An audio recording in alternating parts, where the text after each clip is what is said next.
Hello, welcome to the Inspirational Podium. I am your host, Kaddijatou Touray, and here with me today we have Muhammed Sidibeh as my guest. Muhammed, you are welcome to the Inspirational Podium. We are glad to have you here today on our platform. So our topic of discussion today will be writing. This interview is going to give you a perspective on how to become a good writer, because Muhammed right here is one of the best authors in the Gambia, and he's also the current president of Writers Association at the University of the Gambia. So before we get into things, I would like to ask our beautiful guest here to kindly introduce himself. All right, thank you so very much, Kadija. I am a frustratingly gifted Gambian young man who hails from Keneba village in Kantora district, Upper River region. I attended Sotoma Lower Basic School and Fatoto Upper and Senior Secondary School from 2005 to 2015.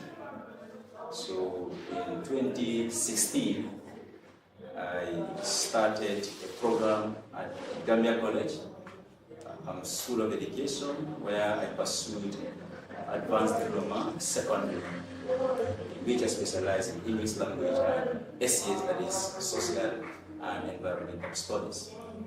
So during the duration of 2016 to 2019, that was the duration of the program precisely. And in 2019, I became a qualified teacher.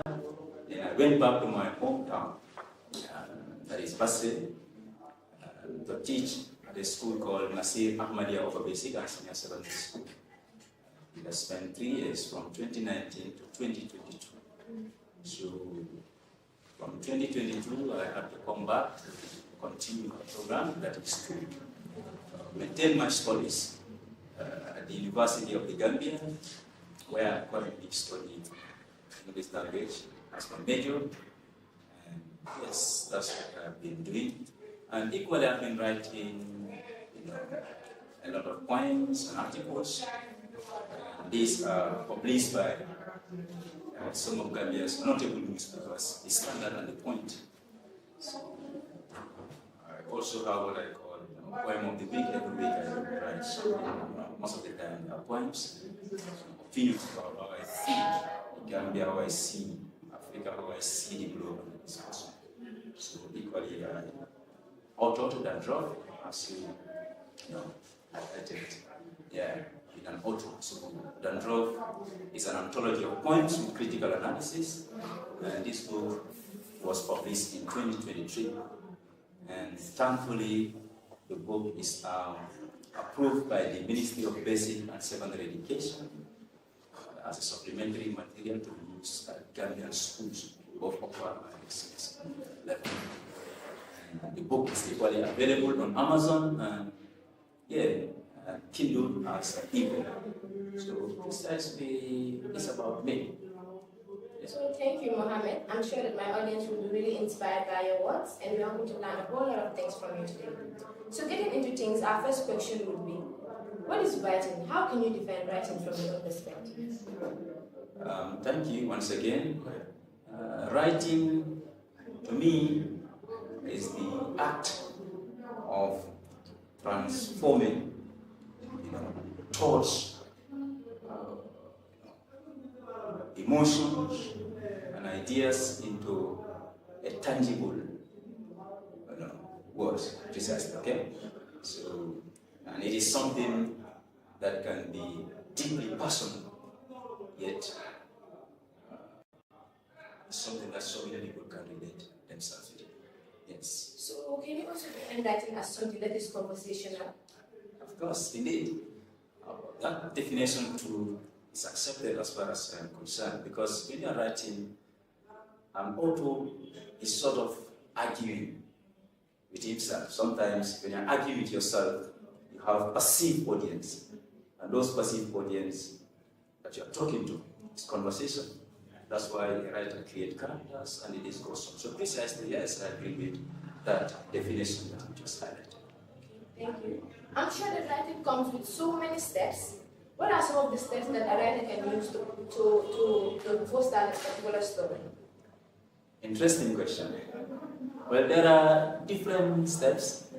I know authors will have different steps depending on what they believe. So it's sort of a subjective question.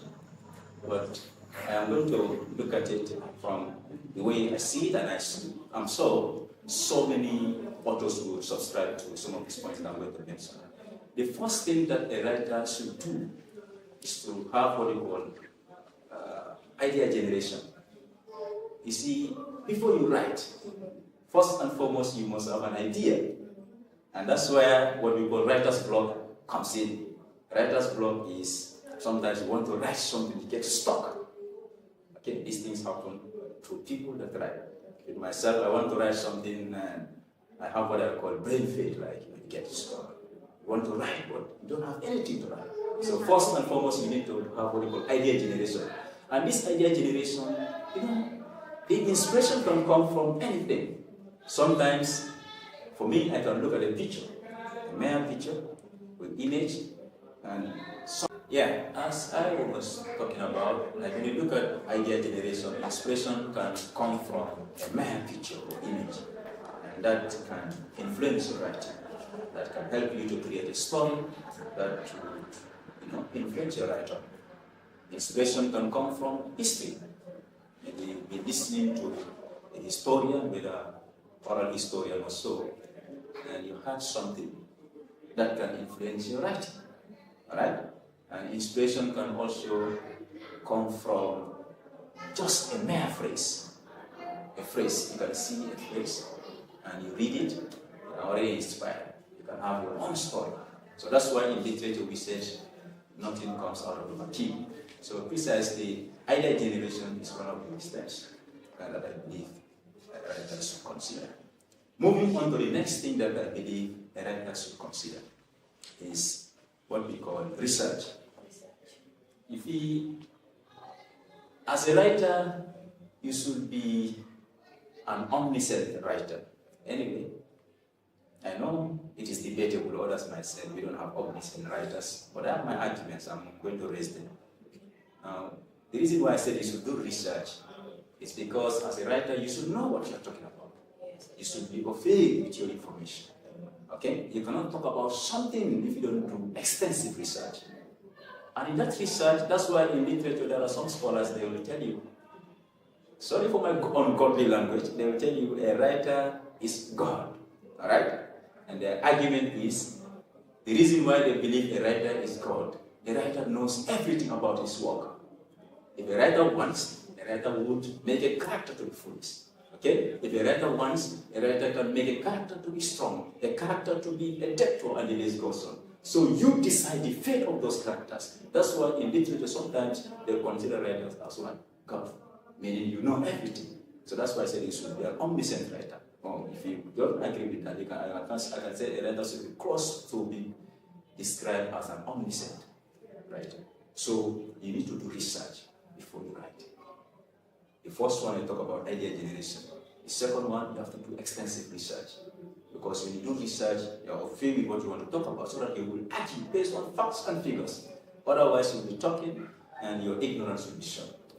Yes, you need to also have, maybe let's just talk about the plot planning.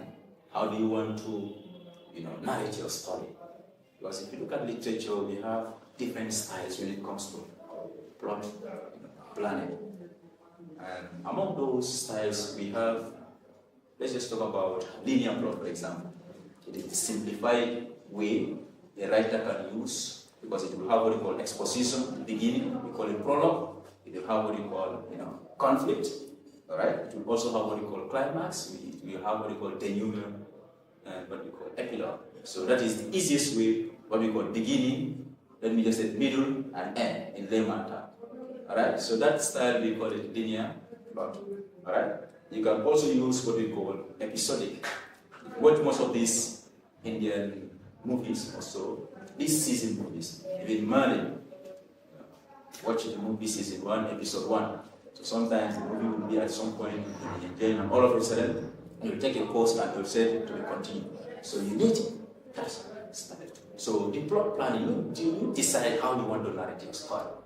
Alright? So that's why in my previous talk, a writer should be an omniscient writer, especially towards his or her literary work.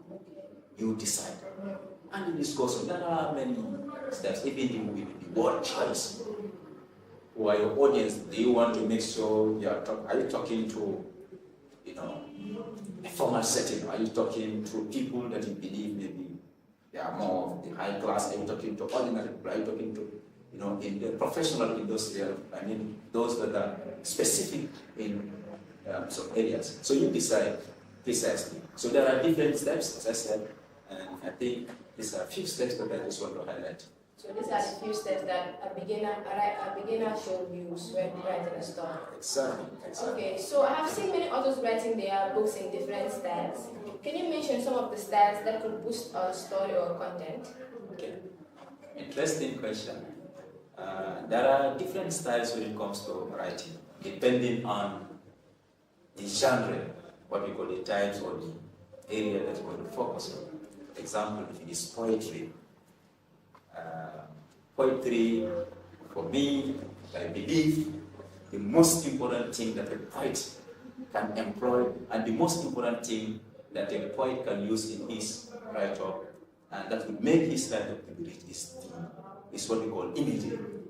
The ability that you utilize imagery determines the richness of a literary form. And when we say imagery, it comprises, these metaphors, personification, hyperbole, and the discussion. So in imagery, you use words. Anytime you use those words, whenever people read those words, it creates what we call mental image. Alright? So that style is very important for poetry. Because when you look at there are different styles. But let's talk about a play. Or let's talk about any of these things like a play or drama. If you look at a play, there are some writers, they use storytelling to narrate. To narrate or to write their stories. And among those books, if you look at our learned Janet Young, she's a Gambian author. That book, what is it again? Chains of Inspiration. She uses storytelling to talk about the transatlantic slave trade. Right? She started it with words of wisdom. Because if you look at the drama there, it's all about, despite the slave trade, others will say 400 years, others will say, and the list goes on. So despite traumatic experiences Africans have gone through, still we survive. Still we are determined to excel.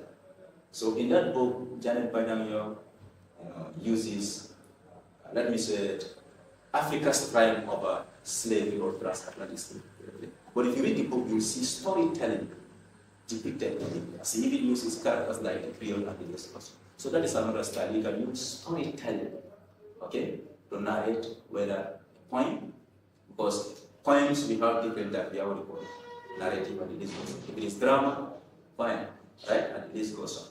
You can also use satire. Satire is when you make a mockery of society. You can talk about sensitive issues, making them humorous while you are delivering a message. So we call it satire. Give examples there too. For example, if you look at the trials of Kaddijatou, that one is a short drama play. If you look at the drama, Soyinka, it was written by Soyinka. Soyinka uses satire, and this satire is very serious. We call it juvenile satire, because satire also we have different types. We have what we call the comical satire. We have juvenile, we have the discourse.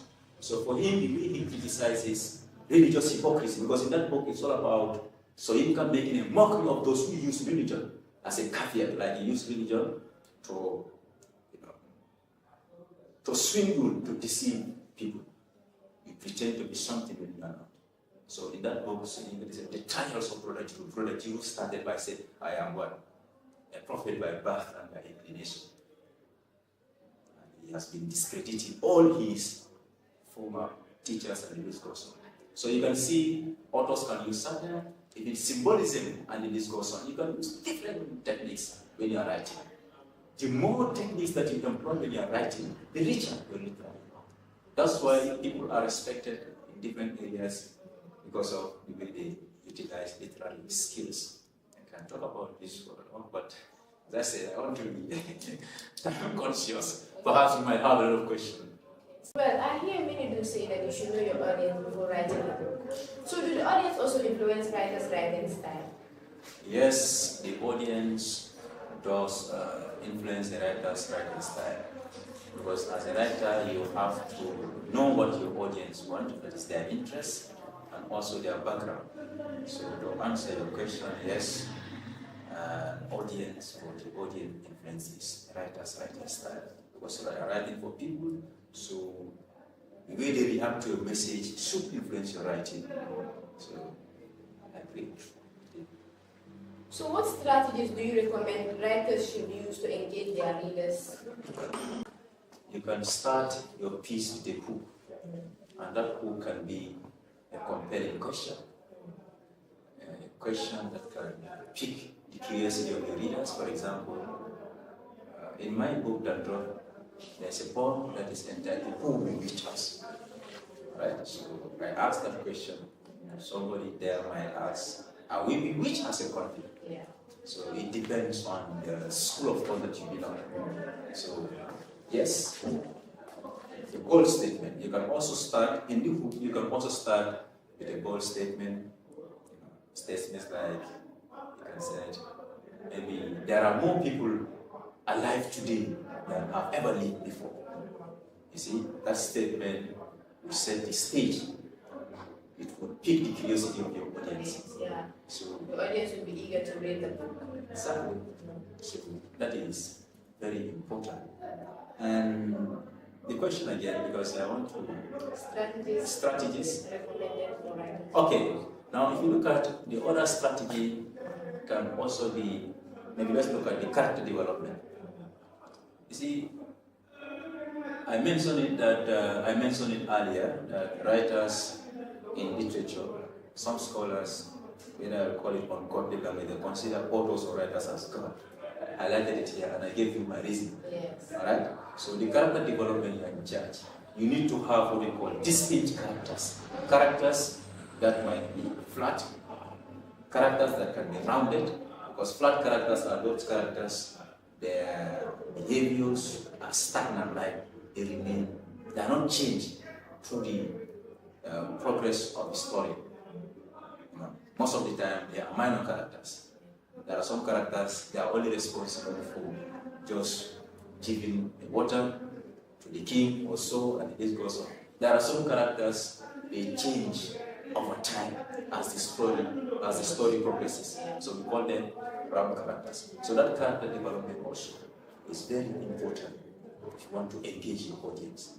It's good to have round characters. Round characters, when you look at this book written by Abdullah Senghor, The Trials of Brother Not The Trials of Brother Jiru, that was written by Walt Shankar. So Senghor wrote Fate of a Concubine. So if you look at that Fate of a Concubine, Senghor uses Mata. Mata is considered as the protagonist. Mata was an innocent girl. She was admired by a lot of people, but over time she was forced to marry someone she did not love. Arranged marriage. The one that forced her to marry that one is the father, Yohab. And the father there too is a debtor. And if you look at literature, most of the time, debtors or those who owe people money, they become tragic heroes or tragic heroines. Like their end, the way they will perform in the story will not be appreciated. Because if you owe people money, you lose your dignity. Okay, so the same thing for Yohab. That's why he had to force the daughter to marry to that, person that he owed the money. Okay? So therefore, what happened in the end of the story, or at the end of the story, Mata had to bring somebody on her husband's bed, and she was caught. So if you look at that story, we see Mata as a character first that was a flat character at the beginning, but later she became a rounded character. And the way a character behaves, the way a character's role changes can influence a lot of things. Alright? So that's why we can have different teams in it. So precisely that's another thing. Your character development is also important when you're writing a story. Okay. So, and you look at the plot planning, I mentioned it earlier, the is equally very important. Because when you look at a good writer, is that writer that is able to engage his readers using different literary techniques. Now let's look at this opening lines by Charles Dickens. The great A Tale of Two Cities, when he says something like, it was the best of times, it was the worst of times, it was the age of wisdom, it was the age of foolishness, it was the epoch of belief, it was the epoch of incredulity, it was the season of love, it was the season of darkness. Okay? And the discourse of it. So those lines are hooking. If you look at A Tale of Two Cities written by Charles Dickens, he compares, let me just say, London and Paris, how those characters in those two cities have an influence in his story. So you can use that line, but that style also to keep your readers, because that line is very interesting. What does he mean when he said it was the age of wisdom? It was this, it was this. So it's another style that an author can make sure his audience follows the pattern of the narrative. So it's very important. And as I said, we have a lot of them. You can use symbolism to keep your readers. Let's look at the beggar strike also. Because if you look at the beggar strike, it's written by Kaddijatou Touray. The beggar strike is, in fact, one of the selected novels or one of the selected texts that is being read currently by our grade 8 and grade 7 UBS. And it's one of the books that is being examined. So in that book, the title is Beggars. That is, the beggars, they symbolize something, or the title symbolizes something. Who are the beggars? The beggars symbolize what we call the marginalized. Okay? Now, when you look at the authority, those in charge, symbolizes, or it symbolizes what we call the corrupt leadership in Africa, Senegal too precisely. And when you look at the strike itself, it symbolizes what we call the power of the oppressed. So precisely, writers can use different techniques to keep their readers. And most of these techniques are literary devices that you use or you employ in your literary work. So to answer your question, you can use a lot of them. Imagery can be used, symbolism can be used. I mentioned symbolism in the beggar strike, because the beggar strike is all about beggars were marginalized, they were asked not to beg in the street because they believe that whenever tourists come to Senegal, okay, it will shy away tourists. It will make tourists not to come. It's going to affect their business. Politicians were angry, so there was a crackdown on beggars. And what happened is, when they started chasing beggars, when they chased them from the following day, in the end, what happened? Beggars were angry. They said they are going to strike because the way they have been treated is inhuman. So when they strike, later their importance was revealed because it affected these people. These people have to beg the politicians that not able to go out to the street to beg. So you can see, Kaddijatou Touray uses symbolism in the title. He uses what he calls satire there, but that satire is a comical satire, and it is goes. So precisely, you can use different techniques, and most of these techniques have to be literary devices that can help you to keep your readers. And also making the headline catchy so that it will be interesting, so that the readers will be eager to know what is inside the book. Fantastic, exactly. So that's why if you look at it in the title, the beggar strike is an irony. Meaning you don't expect beggars, you are begging. And we don't expect beggars to strike. But in that book, beggars are striking. Beggars are striking. So the title itself is catchy. It's catchy. It's hooking. Okay, because somebody will want to know, how comes beggars also? In fact, they use also. Huh? Yes. So, Muhammad, I'm really inspired by your strategies. They are really given. So, moving on. So, how does the role of editing and reviewing helps in writing? Interesting question. Editing is hugely important. Editing and reviewing, they are important because they help us when it comes to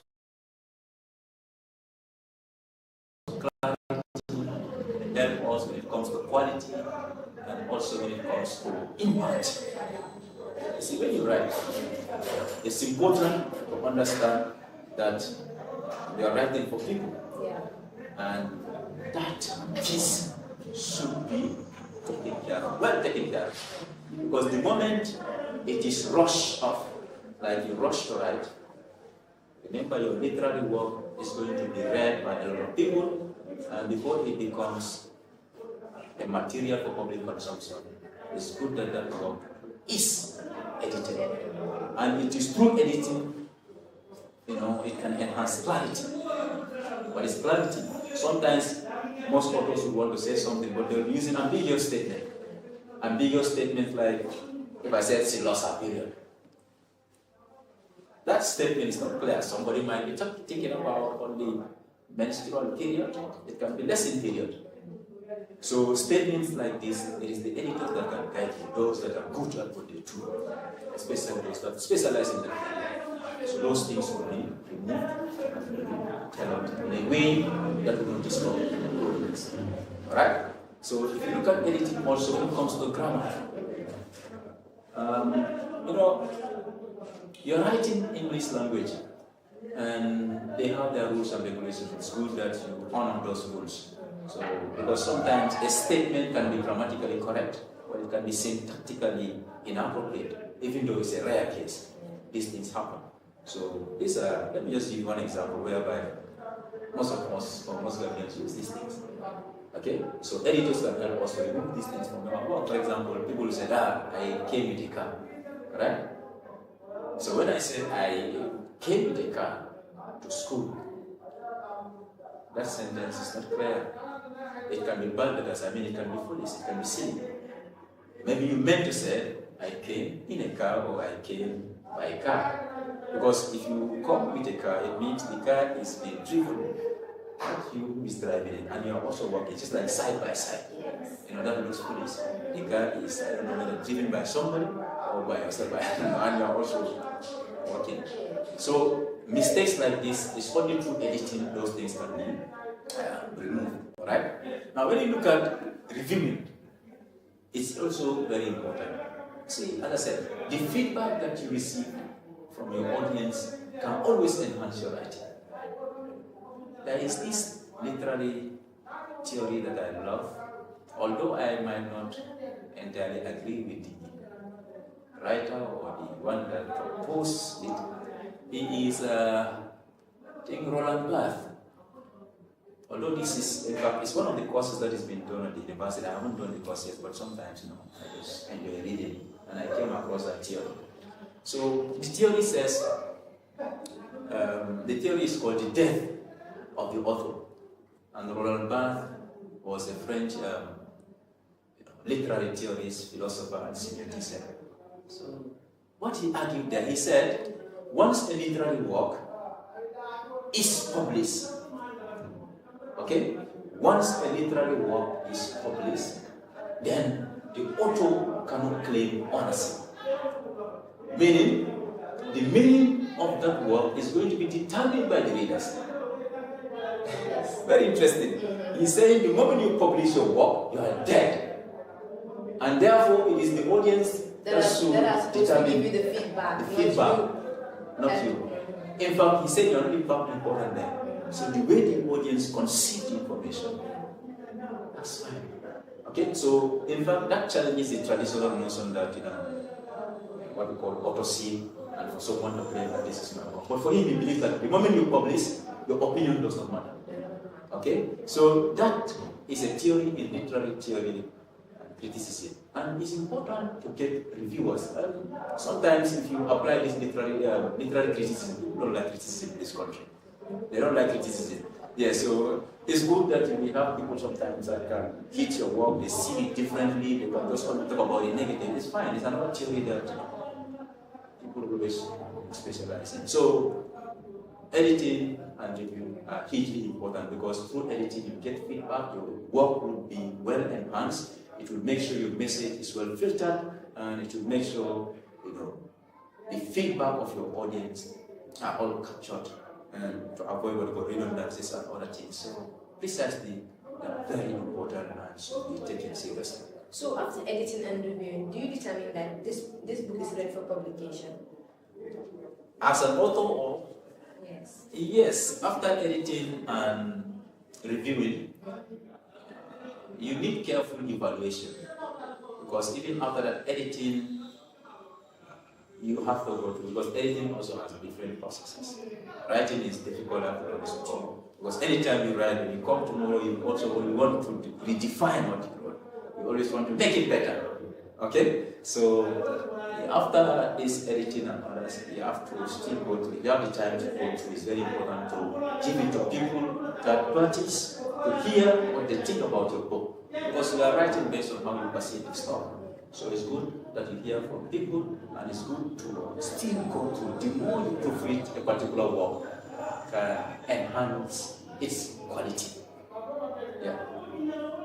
So now there's introduction of these new AIs, ChatGPT, Google, and so on. So how has that affected the landscape of writing? It's rather unfortunate that our writers, whether I call them accomplished writers or whether I call them aspiring writers, nowadays hugely depend on AI. Sometimes a lot of them will use AI to write a literary work and claim honesty, which I normally frown upon. It's very sad. Writing encourages creativity. Creativity, it takes time. That's why, as I said, you can see one thing, you start, you can see different interpretation. But using AI to write is a pity. For me, it's very sad and sympathetic. And now this generation, we have softwares that can detect this. If you use AI to write, people are using AI to write books. Using AI to write poems, articles, and they claim honesty. So we have softwares nowadays that if you use AI, it can detect. Right? So I don't have any problem. Myself, I use AI when I'm doing research. We can use AI to research, to do our research. So just like I said, myself, I use AI for research purposes. There's no problem with that.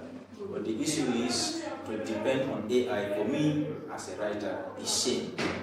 So precisely, I don't encourage it at all as a writer. So your advice is that writers should not depend on AI for writing?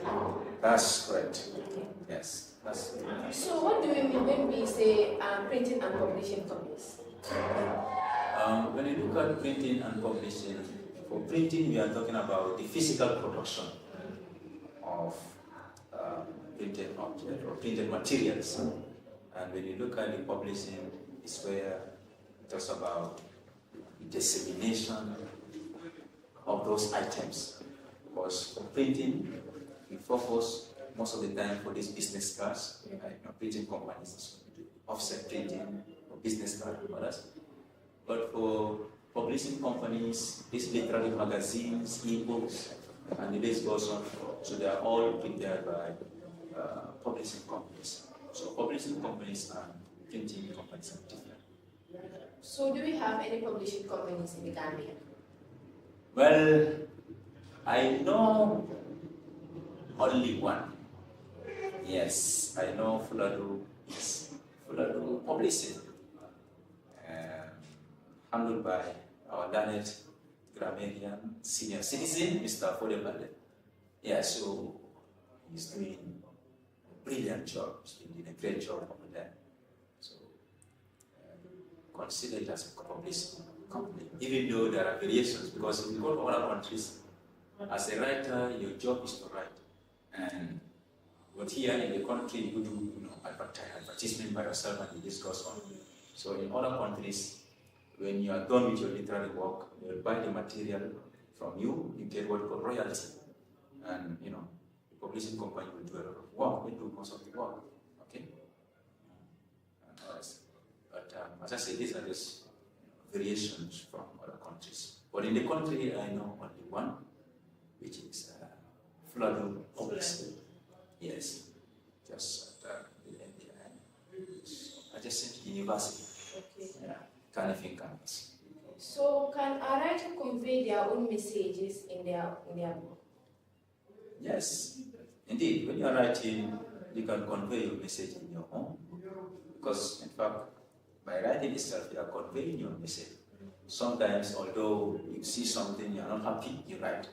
Sometimes you heard something from an elderly person saying something, and you think it's important, you write about it, and it is gospel. So all what you are doing is to convey a message. You are conveying a message. What is that message? Most of the time, there are societal issues. Yes, to answer the question, indeed, a writer can convey his message in his own literary work. Meaning that one can discover themselves through writing. Very well, yes, we can discover. How do you see the impact in the Gambia in response to societal changes? Well, I see it positively because, recently Gambians have been writing brilliant books, and it is gospel. So these books do influence, societal changes. Okay, Gambian authors, the likes of Kaddijatou Touray, right? Africa Was Young. It's an eponymous anthology. About Janet Bajan Young, and for Faith, Chains of Inspiration, The Lies and God, Fate of a Concubine, and the list goes on. So all these messages depict, the traditional stuff of Gambian matters. Let me just say the traditional stuff of Gambian matters, and the list goes on. Because most of the time, whenever they write, when people read their work, they are influenced. They guide morality. And myself, the book that I wrote, the thematic message there is about morality. Okay, it's there to emphasize the importance of morality because it is one thing that everything that we need. We just have to be morally strong to do what we say. So, meaning that writers can tackle societal issues? Yes. They can tackle, yes, we can tackle societal issues through writing because when you write, as I said, normally you have audience or audiences, if you like. And this audience is your message, whether you know it or not. Somebody is inspired somewhere. And that inspiration coming from you can even change the fate of that person. Yeah. Because if you are inspired, nothing can stop you. Yeah. You become unstoppable. And that can come through writing. And Gambian matters can be talked about through writing and the discussion. Sometimes even, let me give you a simple example, just what's on Gambia here. Let me not use that online stuff. Sometimes government will be misbehaving. They'll talk about it, people will comment, they'll change. Okay? So writing can change a lot of things because to keep. So what is your final statement to first-time authors and everyone watching, especially writers that are aspiring to take the journey of writing? All right, my final message is writing is a process, and normally in that process you need people to guide you, and that guidance is very important. There is this African proverb that says, "A fly with no one to advise follows the corpse at the grave." It highlights the importance of being advised by those who have already passed through that journey that you are already in. Okay? So, in this life, whatever you're doing, there are people that must have started doing what you're doing for you. So, it's good to seek advice from them. And that's why, whenever a writer has a coach or coaches or mentors, especially those coaches are very reliable and doing their work accordingly, they can really help that writer or aspiring writer to achieve his goals.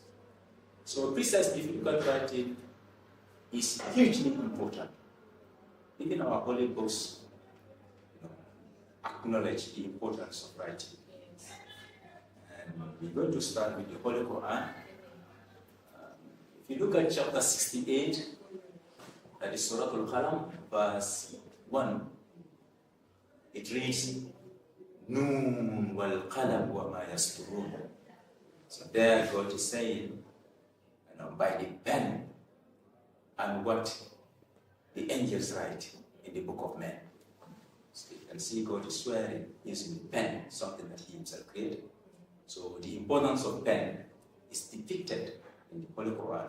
If you look at the Holy Quran itself, it's written, whether it is written by whatever pen, it is written by pen. Because the pen can be any type of pen, whether metaphysical pen or whatever type of pen. Right? So you look at the Holy Bible too.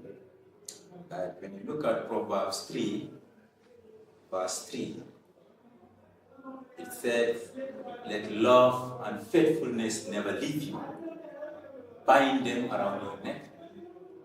Write them on the tablet of your heart. So, in this Proverb 3, verse 3, writing is metaphorically linked to internalizing what we call truth and values. Right? So, these are all things that we can see that writing is not today's phenomenon. It had in existence. In fact, most of these prophets that we are told, they all came through revelations, and these revelations can be through orally or written form or whatever. So writing is really important. And as I said, the advice is simple. A good writer should be a good reader. You want to become a very good writer, you have to be a well-read person. Become what you call bibliophile. Be an avid reader. Alright? But you cannot write when you don't read. Unfortunately, these days, so many people write when they're supposed to read. So, precisely, I will take your pause here and give you the parting. Thank you. So, Muhammad said a good writer should be a good reader. So, thank you. That was Muhammad Sidibeh. And I'm sure he has, of course, given you the strategies recommended to become a good writer, defining what is writing, styles needed, the steps, and so on. And I was your host, Kaddijatou Touray. Please don't forget to follow our Facebook and YouTube page. Until we meet again, bye-bye.